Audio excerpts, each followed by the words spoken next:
Hi, my name is Lindsay, and I'm going to be doing my perioperative video of postoperative instructions. So for today's video, we're going to pretend that the patient here is going in for a broken toe, and they need something put on that toe. And so we will monitor them up until surgery, but they also need this teaching to know what to do after. It's very important because after they might be still under the general anesthesia a little bit, confused, not be able to remember, so that is why we do it beforehand. So first off, I'm going to start by entering the room, providing privacy, washing my hands, and then I'm going to introduce myself. Hi, my name is Lindsay. I'm going to be your student nurse today. Do you mind if I teach you about your postoperative instructions? No. Perfect. Well, where's the real nurse? Sir, I'm your nurse today. Okay. Yeah.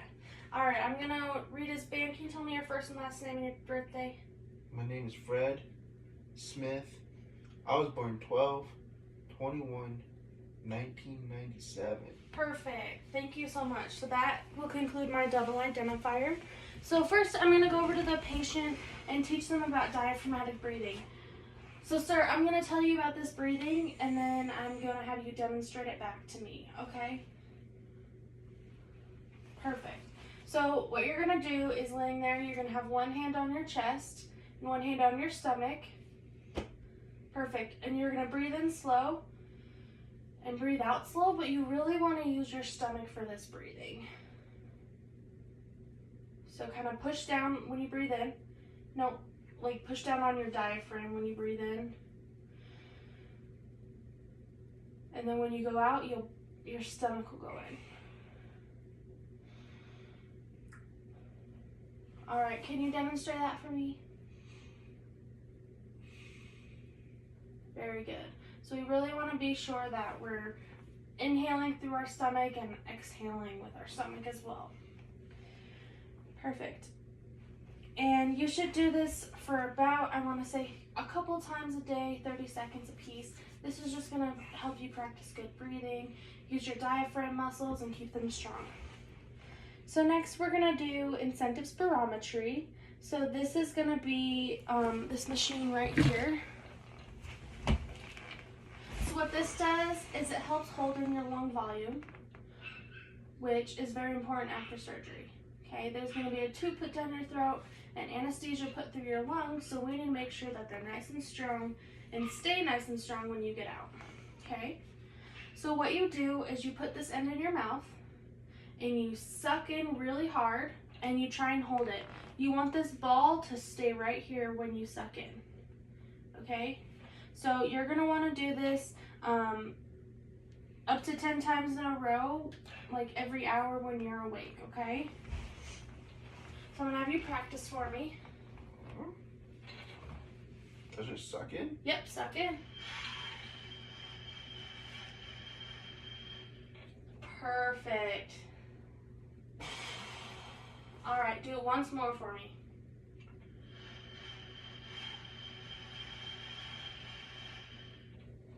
Perfect. So your lungs can hold approximately 3,000 milliliters, which is very good. Is it good? That is good. What's bad? Anything lower. So that's wonderful. So we will keep this with your stuff so you can practice that after you're out of anesthesia. So next I'm going to teach you huff coughing. So you're going to sit up straight. This might require you to come over to the edge of the bed. Perfect. So you're going to sit up straight. You're going to take a deep breath in to fill your lungs about 3/4 of the way. Then you're going to hold your breath for 2 to 3 seconds. Exhale forcefully but slowly in a continuous movement, and this will kind of remove the mucus. So you're going to want to do this 2 more times and then follow with a strong cough to clear the mucus, okay? So I'll show you first and then I'll have you practice. So we'll sit straight up, deep breath in, and then do it a couple more times, and then you'll do a big cough to clear up that mucus. Perfect. And so next we're gonna talk about turning you in bed. So even if you can't get up right away, we're gonna be turning you in bed. So this is gonna involve repositioning, and in fact, I'm gonna have you lay down on the bed and practice right now. So lay there, perfect. Go ahead and turn that way for me. Perfect. So oftentimes we'll use a pillow, kind of push it under you, and then you can lay back. Is that comfortable? Yeah. Perfect. Now you can roll back up, and you can roll back this way. Go ahead and keep rolling. Perfect. So this is going to keep the blood circulating. It's going to keep your back and your bottom from not getting necrotic, not getting those bed sores, because that is super important. And then last but not least, we're going to talk about our range of motion for the after the surgery. So go ahead and lay flat for me. So what I'm going to have you do first is we're going to have you extend your leg, bend your knee, and then just do one leg and hold it up for approximately 2 to 3 seconds, and then put it down straight. Perfect. Go ahead and do that for me 2 more times. And 1 more time. Perfect. So then you'll repeat the process on the other leg.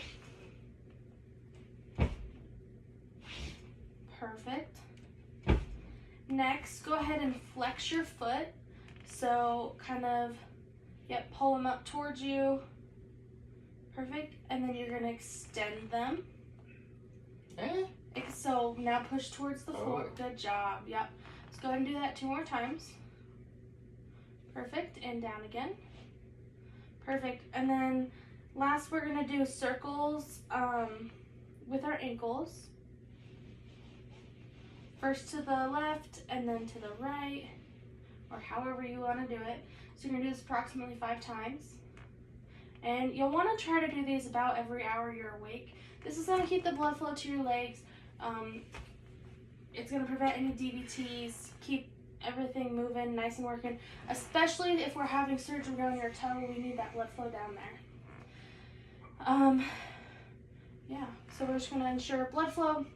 And then I will make sure the patient's in a comfortable position. I will ask them if they want the door open or closed, wash my hands, leave the room.